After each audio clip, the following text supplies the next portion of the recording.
one, you assume a shared experience that isn't necessarily going to be there because they're black, and two, you made it sound like the children of mixed or the parents of mixed children can't provide as good a life for their children because they don't have the same perspective that somebody growing up in the United States as black would have, which I thought was kind of suspect, a little weird. I felt like that conversation happened primarily from a panel, right? And obviously in a panel, we're not getting back and forth. And even when we are, it's really heated because there's going to be interruptions and nobody moderates panels, almost at all. So, right? Like there's no way I'm going to sit here and just say every black woman is a candidate. I mean, I'm 37 years old. I feel like the black people coming out of those households, the very conservative ones, I don't know if I would say they have internalized racism or not, but they're going to be the ones that are like the hardest against black communities. This is something that's rather important to me, and I do believe that if I'm looking for someone who's going to be able to recognize this as keenly as possible, the idea that like I would likely be able to find that in a black person, I think that's would you say that that's well-founded? I don't think it should be that important. Got you. Do you think it's well-founded that I would? Are you ready? I'm ready when you are, babe. Okay. Destiny and I have had lengthy conversations, but most of our conversations have been on panels. While panels make for great entertainment, they oftentimes obfuscate issues, and they're poorly moderated and typically boil down to quick aphorisms, slick dunks, and are replete with interruptions. While I've always been a fan of Destiny, some of his takes are frustrating, and on countless occasions I feel I've been mistreated and sometimes even outright disrespected. While at times Destiny and I have had somewhat pleasant interactions, at other times his interactions have led to unfounded labels by his community, DGG, and I think this is an opportunity to communicate in person and clear the air on a few things and really address some of the statements that have been made and that have begun to permeate DGG. You smirked a bit there. Did that intro catch you off guard a little bit? I didn't know we were here to resolve issues. Oh man, it's not. There's no major issues. You know, we've always had. Well, that's what you think. I don't know. We're gonna find out now. Well, yeah, we're gonna dig into it for sure. I think I'm pretty transparent. So okay. Yeah. All right. So I guess probably the most important issue I would say is at one point we've had various conversations about like black issues and things like that, and I think on some of them you eventually kind of labeled me as racist. Yeah. It happened. So we got to kind of walk through that. And the thing that sucked about it is I felt like that conversation happened primarily from a panel, right? And obviously in a panel, we're not getting back and forth. And even when we are, it's really heated because there's going to be interruptions and nobody moderates panels, almost at all. So with that being said, I think the beginning of the thing that led you to this kind of mentality or this conclusion was about the dating thing, about me wanting to date a black person. Okay, now do you feel like that is inherently racist? No. Okay, so what? Tell me what would make that racism, or where there would be something that would disqualify it as being racist. The reasoning can be racist. Okay. So if I were to say something like, I probably want to date like a white person because I generally find that they look better to me or whatever, I think that's okay. But if I were to say I really want to date a white person because I don't want to run the risk of like my kid's mom being a crack dealer at some point, probably not okay. Sure. Probably a little more racist. So I think it depends on like the rationale. Okay. And it felt like the rationale for you wanting to date a black woman is because one, you assume a shared experience that isn't necessarily going to be there because they're black, and two, you made it sound like the children of mixed or the parents of mixed children can't provide as good a life for their children because they don't have the same perspective that somebody growing up in the United States as black would have, which I thought was kind of suspect, a little weird. Okay, so regarding because a black person is black, they're going to have a shared experience. I obviously disagree with that, right? Clearly, like I think you brought up Candace Owens. She's clearly not going to have a shared experience. There's God knows how many like black Gothics and I are probably not going to have shared experiences or at least shared outlooks. Ironically, in both of those cases, neither one of them are foundational black Americans, right? Like Gothics is from like Cape Verdean and I forget where Candace Owens is. Like she's some sort of immigrant. Her parents are like, immigrants. So there's already going to be like a distinct situation there. But even still, even within black families, there's going to be some black people who are going to have entirely different experiences. But I would say that the thing that I was definitely focusing on was the idea that the lived experience of like systemic oppression and things like that being directed at you, having like lived it, I think it gives you a specific insight, and that insight I think is something that I wanted to highlight. And it wasn't just all form just having experienced oppression. I think it's specifically, I think about having internalized racism, which is something that black people tend to experience and express in various ways. That specific experience for me was really like I'll say a harmful, very painful like revelation when I realized, wow, I've been really perpetuating this. And so and began to question and talk to more people about it, and I learned how common or even endemic this was to black culture, to blackness.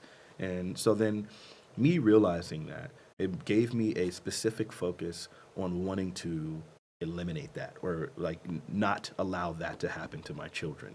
And so it gave me, and I felt like because this was something that I was particularly strong about, I felt like it was important for me to find someone who also has experienced it from their perspective. So then that way it would be very easy to highlight or to recognize if it was present in children. Does that make sense?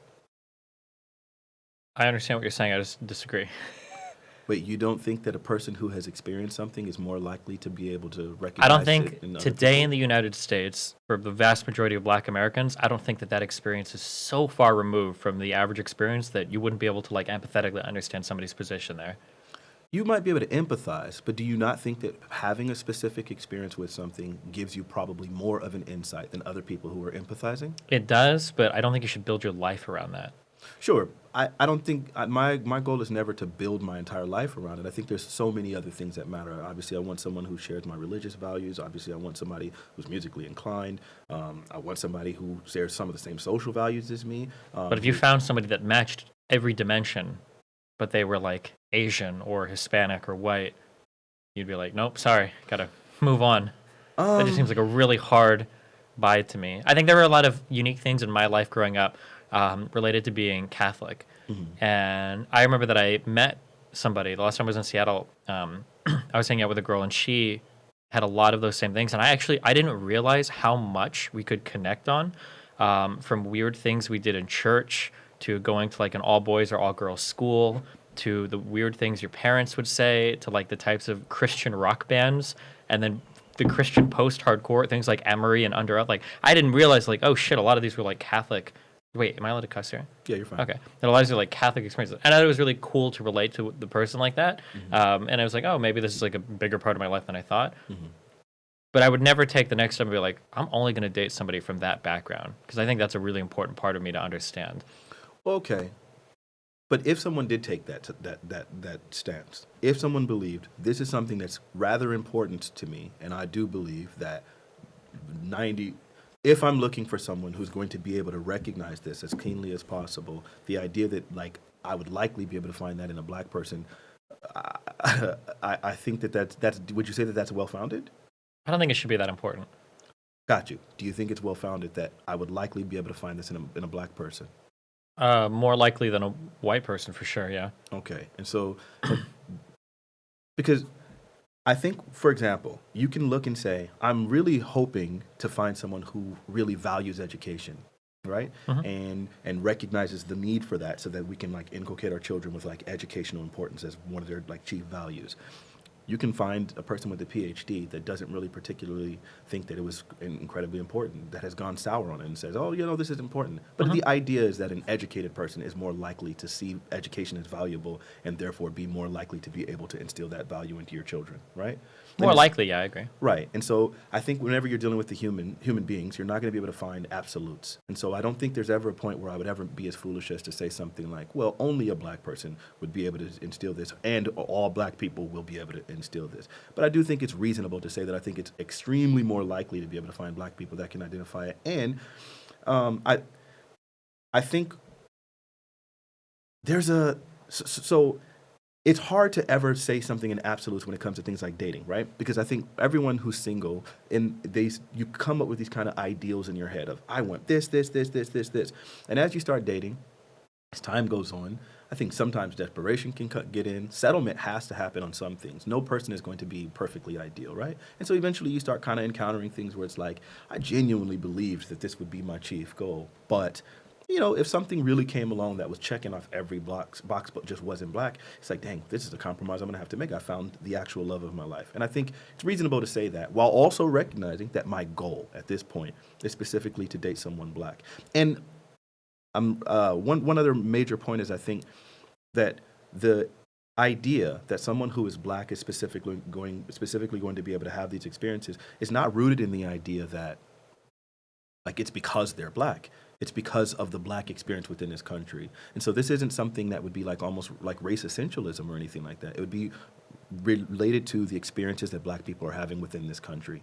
And so in that sense, I don't think there would be anything racist about that. It would be something that would be environmental. And if situation was reversed such that white people were experiencing like some sort of like crazy harm or some sort of like internalized racism because they were constantly actively being demonized, and we were starting to notice that endemic within young white children is this sort of rejection or whatever of their whiteness or some sort of diminutive like outlook towards their race, then maybe I would probably make the same argument for them. I can understand why they would say, given these circumstances, I think it's important to find someone who's able to identify and recognize this thing so as to make sure that we're able to combat it from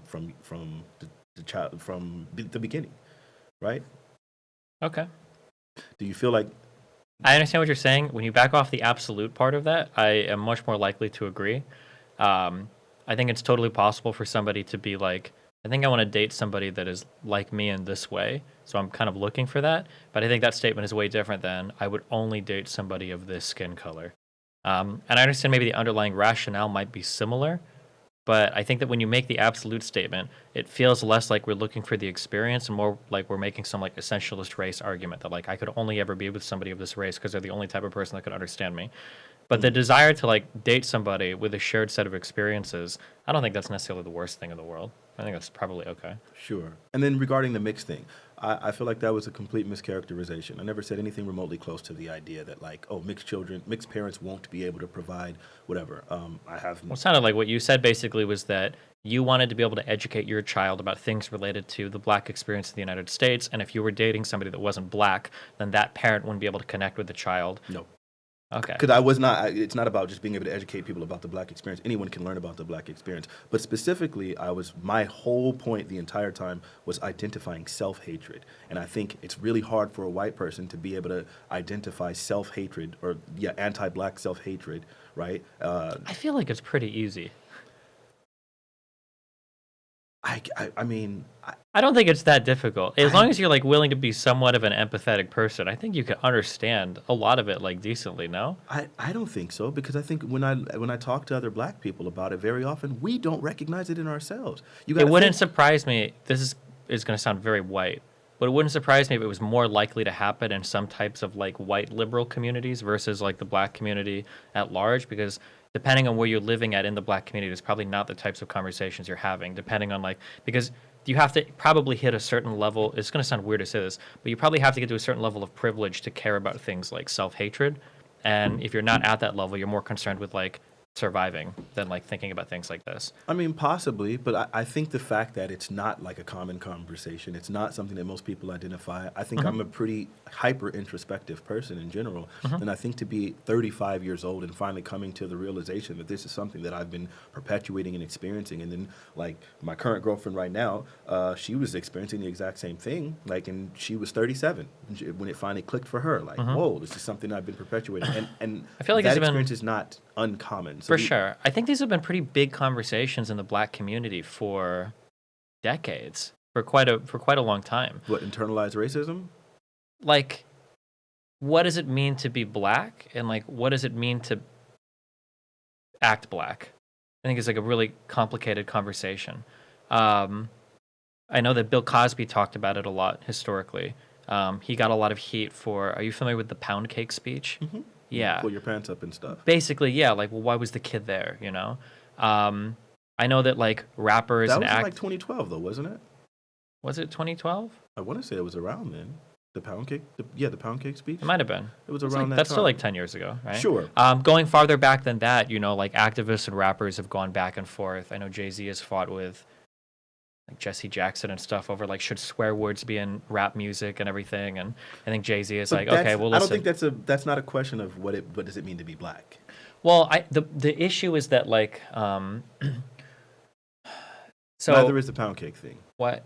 Well, so I think kind of I think that a lot of it ties together. So I think that the issue is like if you are black and you want to be successful, what does it mean to be like a successful black person? Because it felt like for a while in the black community, basically it was to kind of like become white. So on the man side, being successful as a black person means getting a really hot white woman. Or some people might say, well, when you talk a certain way as you're black, you're like code switching. You're trying to sound white. Why are you trying to do that, right? And then others might argue, well, hold on. Just because I'm trying to sound educated doesn't mean that I'm not being black. Like sounding like a street person, that's not intrinsic to the black experience. So there's like a lot of like back and forth on that. On the woman's side, especially the older singers like Beyonce, Alicia Keys, like being a successful black woman meant like almost like looking white. You would lighten your hair, you would straighten the fuck out of it all the time, and you'd be kind of like white presenting. Sometimes like you'd Photoshop your skin to be a little bit lighter.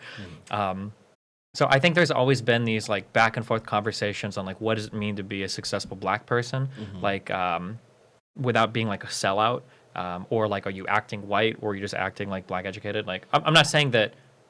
Yeah, I'm just saying I think that conversation has been part of black communities for probably quite a while, probably since like the 60s, I would guess, if not. That's a conversation you can have that's 100% independent of the internalized racism conversation. Well, I think like the way that it would play into the internalized racism is the idea that like so like for a black woman, the idea of always thinking that like frizzy hair looks bad and straight hair looks good is kind of like an internalized form of hatred, kind of, because you're saying that like a black like most black women have frizzy hair. It's like that's bad, and like so that would be like an idea of like an internalized racism. Or for like a black man thinking that like I'm not dating a black woman are crazy, you know, like white women are the goal. That's kind of like a form of like internalized. Sure. So, but all of these things, I think a lot of them, we've had conversations about those things, but we've never really like framed it in any capacity to be internalized racism. And I think that framing is important. And again, I think that these conversations are a bit removed because I've been part of those conversations. I've always known about, I've been accused of sounding white and things like that since I was a kid.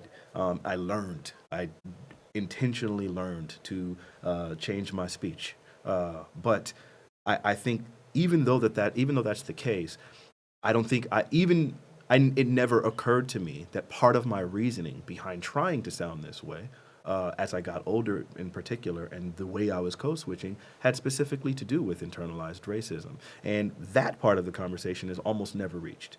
We can reach focusing on the expression of what internalized racism is and addressing all of these symptoms. Well, you seem like you only want to date white women, or you're deifying white women in a specific way, or you feel like black hair is whatever, or you know you have this crazy like obsession almost with like super light skinned black women, right? And you think dark skinned women or whatever. We've always had these kind of like conversations, but we've never really gotten to the understanding that these are evidence of internalized racism. And I think that especially like for the obvious like outward expressions, it becomes really obvious. But I think the more you start kind of getting into more internal things, when you start kind of focusing on cultural things, like I guess I got to think of some examples, music or things like that, where it's like, man, I where some people are more prone or more like, yeah, they want to listen to specific forms of more white music in order to kind of distance themselves from blackness, right? Or white style clothing or things like that, where your entire intention is to distance yourself from blackness because you do see it as something as inferior. I don't think a lot of times we have those conversations. And even when it comes to like the conversation about like black men becoming successful and wanting to date white women, a lot of times like we've always had these conversations of like, why is that? And then there's a talk about, well, I mean, these are the women that are in these successful circles. An NBA player is probably not going to encounter as many black women. I mean, because how many black women are there on the Laker that are Laker girls, right? Or so on and so forth. And so then these pieces start happening. Like the average, obviously, there are more white women in Hollywood than there are outside of it. I mean, there are black women rather. So then with those kinds of conversations, it's always been like, oh, kind of it's circumstances, whatever. But then there are some people who are intentionally seeking out white women because they have this viewpoint that black women are inferior, even though they're black. And I don't think that piece is very much discussed. Yeah, maybe.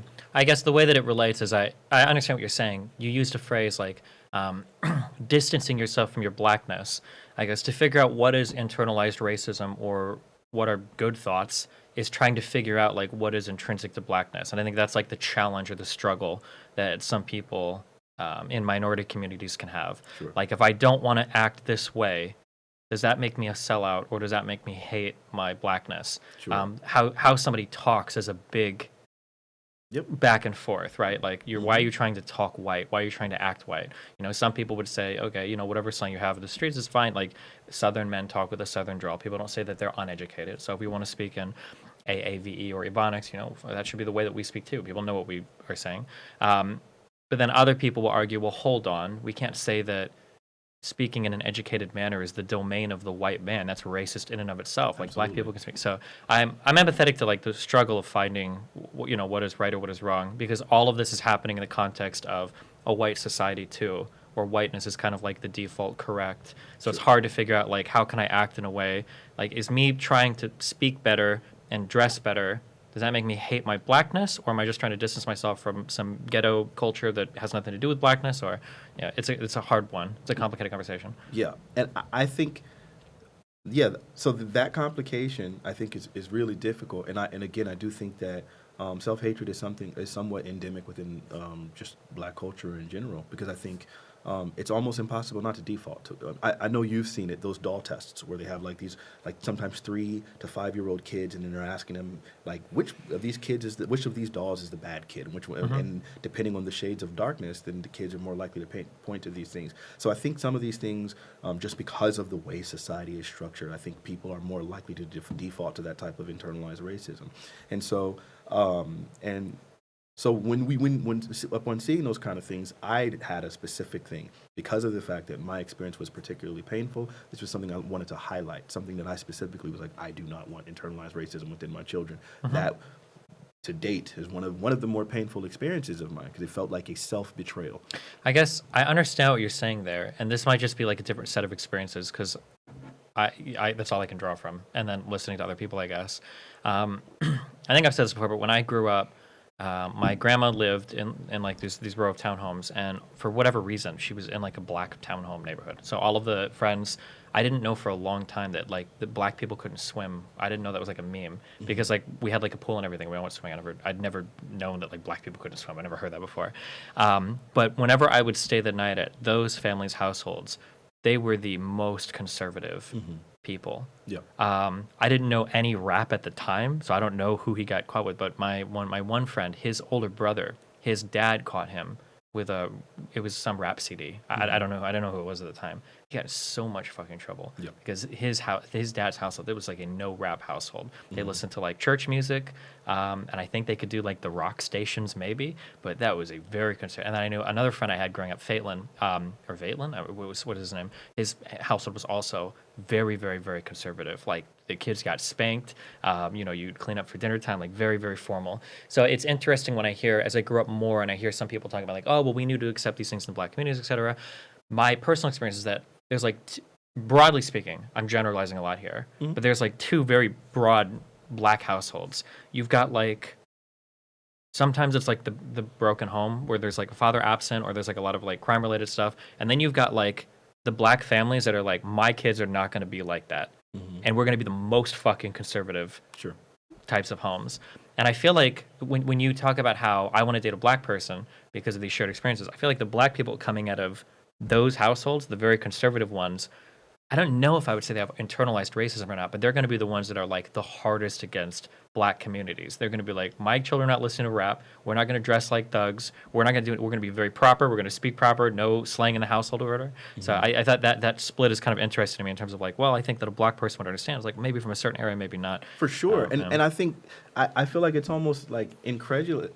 It's ridiculous to, I think, to like almost imply that like, no, I'm just saying across the board, all black people are going to qualify, right? Because even when, for example, if you say, I'm interested in women, right? No one's going to immediately say, oh, so this like beluga whale right here, you're interested in her, right? Like, it's like, no, even though I'm saying I'm only interested in women, there's going to be other qualifications that are obviously important. And I think to assume otherwise is, it's just that's ridiculous, right? Like, there's no way I'm going to sit here and just say every black woman is a candidate. I mean, I'm 37 years old. I'm not married now. I'll take my racism from like a 4 out of 10 for you to like a 2 out of 10. Okay. All right. So from that specific thing, from the interracial dating conversation, it's not necessarily about like that portion. My reasoning for that was it wasn't something that was rooted in racism. Okay. All right. We've made some progress on this.